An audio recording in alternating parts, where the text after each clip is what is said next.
Are taken off a Philippine government voucher program after the Education Department noted discrepancies, including alleged ghost beneficiaries. The details from Paige Javier. Do you have more questions? As lawmakers look into allegations of ghost students in the senior high school voucher program, the Department of Education said some schools have already been terminated from the initiative.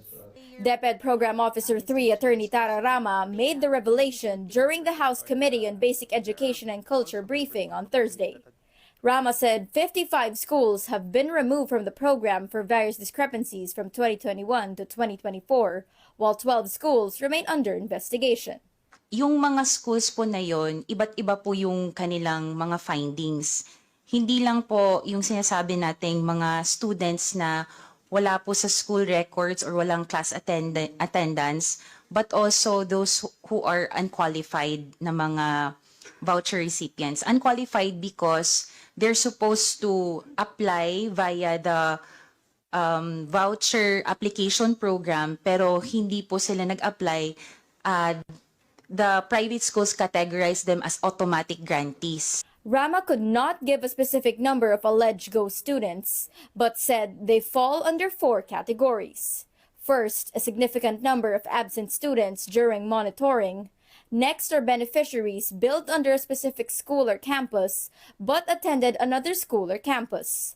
Third are enrolled beneficiaries who have not attended classes since the start of the semester. And lastly, students billed multiple times in different schools. Pag yung billing statements po ay hindi tumugma doon sa information ng Learner's Information System natin, hindi po natin siya dinisburse yung pera. For school year 2023-2024, around 200 million po yung hindi po natin release because nga po may discrepancy. So we cannot say altogether na ghost students po yun. Deped admitted the Private Education Assistance Committee physically checks only 10% of all schools in its monitoring. The initial 10% that we mentioned was the number of schools that we monitor, that we visit, or we check the documents for their to verify if their VPBs are actual enrollees in their school. Sinabi ninyo, yung binigyan ng voucher sa grade 11, 10% lang ang schools na namomonitor ninyo. The other 90% hindi nyo actually alam kung yung estudyante nakapagpatuloy, natapos niya yung buong grade 11. House Panel Chairperson Representative Roman Romulo flagged policy gaps that should be reviewed and addressed by Deped. Nasabi naman rin nila talagang sa umpisa may permit to operate lang. Ang sinasabi natin, bigyan nyo ng permit to operate pero wala namang monitoring after that, magkakaproblema tayo sa quality of the school. Hindi lang naman dun sa sa pag-accredit ng schools, pero sa mismong voucher system program nila, hindi ba dapat ang chine-check nila, masigurado nila na yung beneficiaries noon ay talagang yung karapat-dapat? Romulo said Deped is already facing a shortage of classrooms. That's why private schools had to step in. He urged Deped to review and tighten its guidelines and monitoring.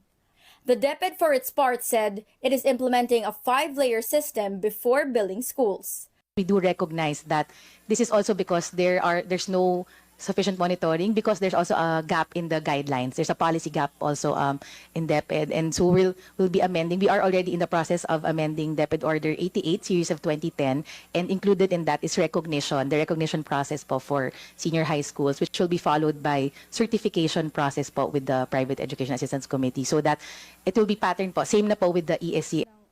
The agency is also looking into the possible filing of criminal cases.